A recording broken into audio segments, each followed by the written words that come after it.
Yo what up за та бүхэнд энэ өдрийн мэндийг хүргэе. За өнөөдөр бол цувралын одоо 5 дахь тоглолт бол одоо боллоо. Тэгээд мэдээж Selling Buttons бол эргэн ирэлтийг бол хийж өнөөдөр цувралыг 3-2-ын харьцаатаагаар цувралыг цааш нь үргэлжлүүлэхээр боллоо. За бид бүхний хувьд бол одоо маш баяртай мэдээ. Ягаад гэвэл би одоо өөрийнхөө зүгээс л хэлсэн шүү дээ. DeMarcus Cousins-ыг олон одоо тоглолт бол хармаар байна. Ялангуяа энэ хүчтэй цуврал хасын хүлгүүдийн эсрэг одоо Selling Buttons тоглож байгаа. Ядтаа те 7 тоглолтыг үзмээр байгаа аахгүй бүр цувралын 7 тоглолт бүр ямар амар болох бол. За тэгээд өнөөдрийнхөө бичлэг рүү орцгоё.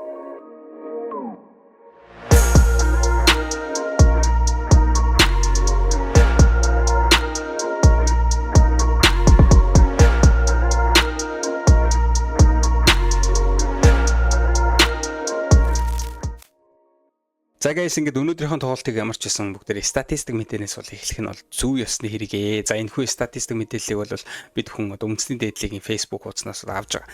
За өнөөдрийн тоглолт бол үнэхээр бүр гал халуун үнэхээр техниктэй. За тэгээд нэлээд хэрүүл маргаантай хоорондоо одоо маргалцсан тийм тоглолтыг бол үнэхээр харлаа. Ялангуяа эхний 1-2 дугаар үе дээр бол одоо Ахмад өнөөдрийн шилдэг тоглогч одоо болсон байгаа тий. 40 оноо авсан байгаа. За тэгээд дээрэс нь 9 самбраас бөмбөг авалт. За хамгийн гол үзүүлэлт нь юу вэ гэхээр энэ 40 онооныхоо одоо юу вэ? 24 оноог нь одоо 3-аас шидэж авсан байгаа. Тэгэхээр ч юу гэсэн үг вэ те бүр юу вэ? 12 шидэд 8-ыг унгаацсан өнөөдөр. За тэгэхээр одоо плей-оффын цуврал бол Ахмадын одоо хамгийн өндөр оноо 40 оноо бол болж байна. Өмнө нь бол одоо 33 оноог бол цувралын 2 дахь тоглолтын дээр л авсан байгаа. За тэгэхээр одоо DeMarcus Cousins бол хийдэл хийж байгаа. Яг 24 оноо, 22 оноо тий ер нь бол 28 гэдэг ч юм уу. За 30 оноо авах юм бол бүр тэгээд өөр нь асуудалгүй шийдэгдэж байгаа. За тэгээд дээрэс нь нэмээд Ахмадын энэ одоо багт үзүүлж байгаа нөлөө ингэж гарч ирэх юм бол нэр үнэхээр зогсоож чадахгүй. Үнэхээр хэцүү байна. За тэгээд тэр сүүлийн celebration night. За энэ celebration-ээр бол өнөөдөр одоо Ахмад бол тоглолтыг бол өндөрлүүлсэн байгаа. За харин нэмэлтээр одоо өшөө одоо Selling Buttons-оос 10 оноос дээш авсан одоо тоглогч хин бэ гэдээ харсан чи Батбаяр байна. Батбаярын мэдээж одоо 3 оны шийдэлтүүд унаад эхлэх юм бол одоо хасын хүлгүүдэд. За ялангуяа тэр өмнөх одоо цувралын BCH Knights-тэй тоглоход Батбаярын 3 онооны шийдэлтүүд бүр ямар чухал юм бэ гэдгийг бол харсан байгаа. За тэгэхээр араас нь үргэлжлүүлэн өнөөдөр бол базар гүр бол нэлээд одоо бас тоглолтод нэлээд өр нөлөөтэй тоглолоо. Тэгээ 10 оноо авсан байна. За 4 самбраас бөмбөг авалт 2 ассистийг хийсэн. За ингээд харахад өнөөдрийн одоо тоглогчдын одоо бүх тоглогчдын статистикаас бол ганц ч дабл хийсэн хүн бол байхгүй байна.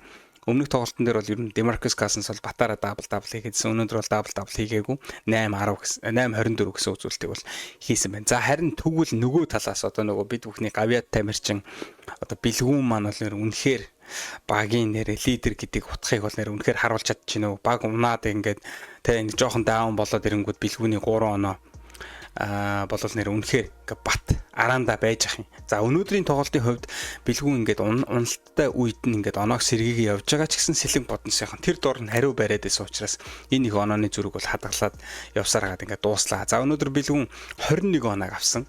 За 21 оноо 2 самбраас бөмбөг авалт. За тэгээд ассист нь бол 6. За тэгээд өнөөдөр харин харьцангуй маш олон бөмбөг алдалтыг бол хийсэн. 5 бөмбөг алдалтыг бол хийсэн. За нэг иймэрхүү тоглолтыг бол үзүүллээ. За тэгээд тоглолтын дундуур ярих юм бол Ахмад өнөөдөр бүр бэлгүүнтэй хүртэл одоо ингээд шүргөөцөлтөөд нэлээд муудалцаад за тэгээд эхний техник авалт Ахмадтай болоход нь би бүр ингээд дотроо бүр үнэхээр тэсгэл халдаад ингээд. За одоо Ахмад жоохон төвчээртэй жоохон чимээгүй баймаар байна. Чи байхгүй бол энэ Selling Buttons ингээд өнөөдөр бүр дууслаа гэд би бүр ингээд тэсгэл алдан байж өнөөдрийн тоглолтыг бол үзэж дуусгалаа. За харин Барсвалд. За энэ залуу бол одоо өнөөдөр үнэхээр одоо тэ ямар багт одоо нөлөөтэй хүн юм бэ гэдгийг бол өнөөдөр бол харуулж чадлаа гэж би бол одоо хувьдаа дүгнэж байна. Тэгээ Барсвалдын бас яг оноо авалтууд за тэр бөмбөг дамжуулалтууд энэ төр гэдэг ер нь бол бас өнөөдрийн тоглолтод бол маш мундаг байлаа. Тэгээ өнөөдөр 18 оноо авсан байна. За 2 самбраас бөмбөг авалтыг хийсэн. Хангалттай. За Барсвалдын хувьд бол 2 самбраас бөмбөг авалт 3 ассист гэдэг бол ер нь бол хангалттай үзүүлэлт шүү. За харин их баярын хувьд бол өнөөдөр 3 оноо авсан байна. За ер нь ерөнхийдөө бол яг нэг гол үүрэг оролттой тоглогчдыг бол хэлхээс өөр арга байхгүй. За өнөөдөр харин сэргэлэн 5 оноо авсан. За өмнө нь бол 9 гэсэн үзүүлэлтийг бол хийжсэн бол өнөөдөр одоо юу яасан байна? 1 одоо самбраас бөмбөг авалт 2 ассисттэй 5 оноотой гэдэг. Харьцангуй бас жоохон баг өөрийгөө оролцлыг өнөөдөр бол үзүүлчлээ гэж бол харж байна. Гэхдээ тоглолтын дундуур сэргэлэн байгаа тохиолдолд бол яаж ч утсан сэлэн боднос бол тайвширч болохгүй гэдэг хэд хэдэн тоглоомноор бол харсан. Бөмбөг таслаад за тэгээд дээрээс нь тэр хурдан одоо тоглоог бол зохион байгуулж байгааг нь бол бид хүмүүс хэд хэдэн тоглоомноор харсан. Тэгэхээр бол стил аюултай тоглогч бол сэргэлэн бол байгаа шүү гэдгийг бол одоо дахин хэлхээс аргагүй байхгүй. За харин хүлгүүдийн хувьд одоо 2 легоноор тоглож байгаа. Өнөөдөр бол Ян Миллер бол хийдгээ хийгээд 17 оноо авцсан байна. За харин Толбертийн хувьд өмнөх тоглолтын дээр бүр 3 оноод аваад байсан бол энэ удаа харин 11 оноо хийсэн. За энэ 11 онооны тоглолтын дундуур бол бөмбөг таслаад за хүчтэй тоглолтуудыг бол хийж бага бас сэргээсэн нэг иймэрхүү тоглолтыг бол өнөөдөр хийлээ. За тэгээд тоглолтын хувьд бол өнөөдөр маш одоо миний хувьд бол үнэхээр satisfy байна. Яагаад гэх юм бол одоо цуврал ингээд дуусчих юм бол бид хүнд бол маш харамсалтай. Одоо миний хувьд бол Demarcus Cousins-ийн одоо тоглолтуудыг олон л байвал одоо миний хувьд бол үнэхээр so happy. За бос хүмүүс ч гэсэн тийм байгаа. За харин хасын хүлгүүдийн фэнүүд бол мэдээж одоо цувралыг эртэн дуусгаад дунд нь амраа тэгээд шууд одоо финалд одоо үүсэх нь бол тэд бүхний одоо зорилго байгаа. Гэхдээ одоо энэ жил ч одоо бид хүн бас мөнгөө зараад нэлээд бас дуйлан шуугантай Demarcus Cousins-ыг авсан учраас би одоо атлист ядаж ингээд хасын хүлгүүдтэй энэ том цуврал энэ бүр ингээд гал халуун цувралыг 7 цувралтай ингээд 7 одоо тоглолтыг ингээд үзмээр байгаа байхгүй. За одоо чинь дараагийн тоглолтод пүрэг харагт байгаа. Оройн 7 цаг 10 минутаас гэж байсан. Тэгэхээр энэ цуврал дээр сэлэн боднос би бүр хоччоосоо гэж бүр ингээд 100%, 1000% үнэхээр ингээд найдаж байгаа. Тэгсний дараагаар 7 дахь тоглолт гарч ирнэ гэдэг бол тэр бүр амар болно. Тэрийг бүр хүсэж байгаа хичнээн хүн байгаа бол та бүхэн доор комент хэсэгт одоо өөрсдийнхөө бодлыг хэлээрэй, бичээрэй. Тэгээд мөн лайк and subscribe дарахаа бити мартаарай. За тэгээд өнөөдөр одоо бас жоохон сошиал маршлаар юу болж ийн хэдүүлээ нэг орж харъя да. За guys тэгэхээр өчтөр SGFs болон бишрэлт металл багуудын одоо цувралын 2 тоглолт болсон. За энэхүү тоглолт бол нэлээд дуйлан шуугантай бас түүхэндээ бас одоо анхны удаа биш ч гэсэн ерөнхийдөө бол ховор тохиолдол болсон байгаа. За энэ юу болсон бэ гэхээр одоо бишрэлт металл бол одоо тоглолтын цаг дуусааг байхад бол талбайг орхисон гэдэг нэг иймэрхүү асуудал гарсан. Тэгээ дунд нь одоо алдаатай шүүлтүүд те ер нь бол одоо талбай дээр байгаа шүүгч нарын шийдвэр бол маш хэцүү байна.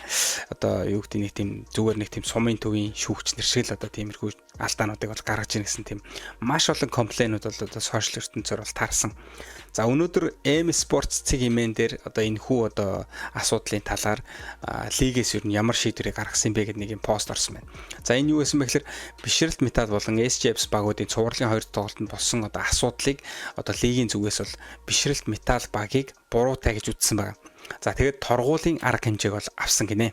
За ямар торгуулийн хэмжээг одоо ямар алдаанууд дээр авчваа гэж үзсэн чинь бишрэлт металл багийн дүлгүүн одоо тоглогч одоо эсрэг багийн тоглогч болон үлзий оршиг тэгээ MVP-г одоо гимтэж болох үс алдаа гаргасан гэж. Энэ нь одоо мэдээж одоо санаатай алдаа дээрэс нь спортын бус алдаа гэдэг утгаараа одоо ийм торгуулийн хэмжээг бол өгсөн байна.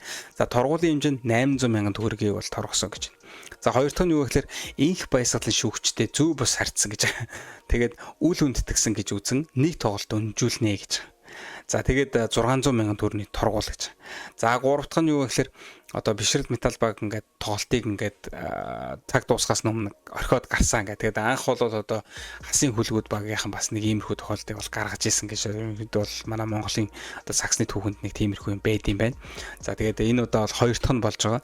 За тэгээд гаргасан учраас 4 сая төгрөгөөр одоо бишрэлт металлыг торгосон гэж байгаа байхгүй.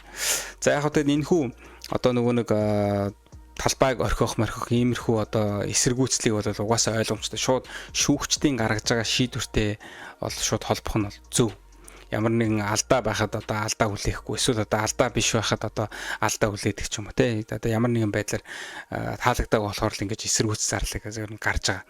За тэгэхээр миний хувьд юу вэ гэхээр сүүлийн үед бол сэлэн бодносч бай одоо хасын хүлгүүд чи хооронд бол шүүгчдийн одоо нэлээд алдаанууд инглээ тэглээ гэсэн тийм одоо фанатуудын комплейнууд бол маш их гарсан. За тэгээд ингээд нэрэ харсан чинь бас арай л те одоо энэ үндэсний дээдлийг бүр плей-оффын шатанд одоо хагас шатны финалийн тоглолтын дээр гаргаж байгаа алдаанууд бол бас арай л хитрхи их гараад байна даа л гэж би ер нь хараад байна. Тэгэхээр одоо шүүгчдийг ер нь бол илүүтэйгээр тийм жоохон үүрэг хариуцгааж илүү жоохон ухамсарлаж бас үнэн зөв тал руугаа бас байгаасаа гэж миний хувьд бол хүсэж байна. Тэгээд одоо хэдүүл бас жоохон доошо комент момент ер нь харъя л та. Тэгээд ер нь бол их хвчлэн л тэгээд ер нь бол энэ хүү шийдвэрийг бас эсэргүүцсэн тиймэрхүү комментууд бол их байж байна. Тим шийдвэр гаргаж байгаа юм бол тэр маргаан дагуулсан шүүгч нарийнхан одоо бүгдийнх нь үсэн усгаж яах вэ? Ер нь бол яг уу гэдэг бас тэр шүүгчдтэй бас ер нь бол хариуцлага бас тооцчих болно шүү дээ. Яагаад ер нь болохгүй гэж. Одоо зөвхөн тэгэл баг тоглогчд дээр ингээд ямар нэгэн хариуцлага тооцоодох нь бас зөв юм уу, үгүй юм уу те. Энэ одоо энэ лиг одоо өөртөө бас шүүгчтэй бас дахиж одоо ингээд фильтр хийгээд шүүгчдийн бас зүгээс гаргаж байгаа алдаанууд бас байна уу тэр гэдгийг бас гаргах нь бас зөв байхаа гэж миний хувьд бол бодож байна. За guys тэ үргэлжлүүлээд одоо хэдүүлээ Сэлэн Бодонсын одоо багийн эзэн одоо Набагийн бас нэгэн гоё эмоцлог тэм зургийг одоо ингээ постлсан байна. За тэгээд энэ дээр хөгжөөн дэмжигчдээ баярлалаа. Тэгээд бага хүчтэй дэмжиж бид иргэн ирлээ тэгээд зогсохгүй гэж. За тэгээд цуурлал 3-2-ын харьцаатай бол болсон байгаа. За цаашаа 3-3 болоосаа гэж би бол үнэхээр хүсэж байна. Тэгээд яагаад гэх юм бол одоо түрүүн хэлсэн шүү дээ. Цуурлын 7 дахь тоглолт. За тэрэн дээр одоо Бэлгүүний реакшн, за Демаркус Козинс, Ахмад, Ян Миллер, за одоо Толберт, за тэгээ монголчуудаас өшөө одоо Тулга, Батбаяр, за нөгөө талаас Сэргэлэн гэдэг энэ маш одоо гоё тоглогчдын тэр бүр үнэхээр ингээ алаантай тэр тоглолтыг өргөн тесэн ядан хүлээж байна. За тийм учраас одоо Сэлэн Бодонсынхан дахиад нэг хожлыг авах бүр зайлшгүй хэрэгтэй шүү. Энэ бол одоо сагсан бөмбөг сонирхогчдын бас хүсэл бол байгаа. Яагаад вэ гэх юм бол энэ цуврал бол бүр үнэхээр бусдаас бол арай өөр цуврал байна бүр. Яалтчгүй аваргуудтай одоо тоглож байгаа. Дээрээс нь одоо NBA-ийн суперстарыг одоо багтаа нэгтгсэн Сэлэн Бодонс бол энэ жил бол бас арай нэг өөр тоглолтыг бол үзүүлж гин гэж би бол одоо хувьдаа дүгнэж байна. Тийм учраас улам одоо энэ алаантай одоо тоглолтыг үзэх нь бол одоо фанат бидний одоо хүсэл те бидний одоо тийм жаргал байдаг шүү дээ те. 1303 азтнаас азтан болсон. За 1303 азтнаас гинэ. 1303 хүнээс. Тоглолтын дараа бүгд зураг авах за гарын үсгээ зуруулаад. Аны ахын өмсгöd өгч. За өнөөдөр тэгээ хожи. Өнөөдөр хожноо угаасаа. Зурлыг 2-2. За баярлалаа амжилт хүсье. Nice. Дараагийн азтан болгохын тулд Сэлэн Бодонс болон Демаркус Козинс бэжийг дагараа. Тэгээд азтан бол. За энэ бичлэгийг яагаад үзүүлж байна гэхээр ерөнхийдөө бол Сэлэн Бодонсын одоо Facebook хуудас ер нь бол Сэлэн Бодонс одоо баг бол маш хүчтэй одоо тийм маркетингтэй байгаа. За өмнөх дугаарууд дээр ч гэсэн би хэлжсэн. За хэрвээ та бүхэн бас ингээд одоо ямар нэгэн jersey ч юм уу ямар нэгэн тийм franchise бүтээгдэхүүнүүдийн одоо азтан болохыг хүсэх юм бол Сэлэн Бодонс хуудас болон одоо Демаркус Козинсийн одоо Facebook хуудсыг бол лайклаад тэгээд одоо follow хийгээдээ ингээд азтан болох боломжтой байна. За тэгэхээр бас энэ бол одоо бас багт. За тэгээд тэр тухайн багийн одоо фанатуудыг ингээд маш ихээр нэмэх тийм маш гоё маркетинг яваад байгаа байхгүй. Тэгээд ер нь одоо энэ хүү суглаач хааш юм те. Энэ хүү одоо азтан болох юм ивентүүд бол одоо баг өдөр болгоно баг шахуу яваад байгаа. Тийм учраас та бүхэн бас Сэлэн Бодонсын пэйж хуудасаар зочлоорой гэж одоо миний зүгээс бол уриалж байна.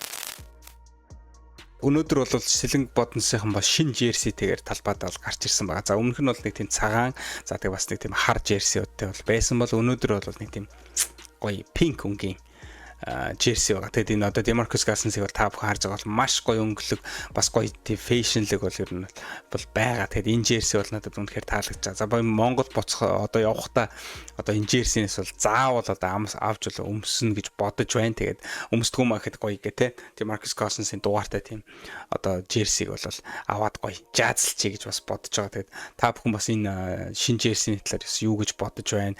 Сэтгэлээ үлдээж болно шүү доор комент хэсэгт. За тэгээд мөн лайка дахиад одоо дарахаа битip мартаарай гэж дахин хэлмээр байна.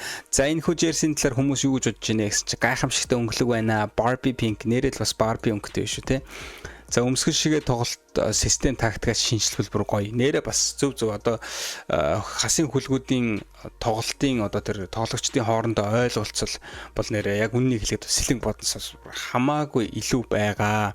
Одоо нэг л зүгээр нэг тийм нэг поинтод байгаа даахгүй.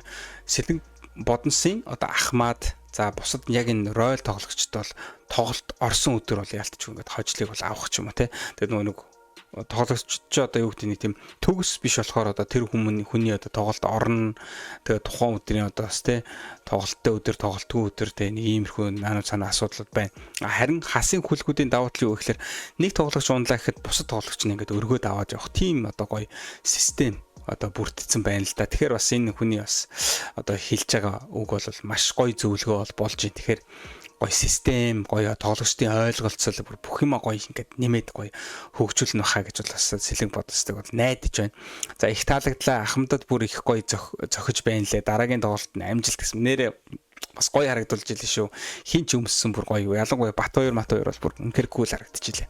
За тэгээд өнөөдрийнхөө бичлэг энэ үрээд өндөрлүүлээ. Тэгээд олон юм яриад өгөхгүй. Тэгээд дараагийн тоглолт бол 4 өдөр одоо 7 цаг 10 минутаас бол байгаа. Тэгээд сэлэн боднос 3-3 болохын төлөө урагшаа. Тэгээд Demarcus Cousins man одоо нэг 30 оноо нэмээд авмаар байна. За Ахмадыг бас энэ тоглолтоо үргэлжлүүлээрэ гэж одоо найдаж байна. Одоо мөн нөгөө талаас бол одоо бэлгүүн сэргэлэн гэх бас мундаг туршлагатай тоглогчд бол бас мэдээж зүгээр суухгүй нь ойлгомжтой дараагийн тоглолтоор бүр хүчтэй орж ирэх байх гэж найдаж байна. Тэгээд see you guys.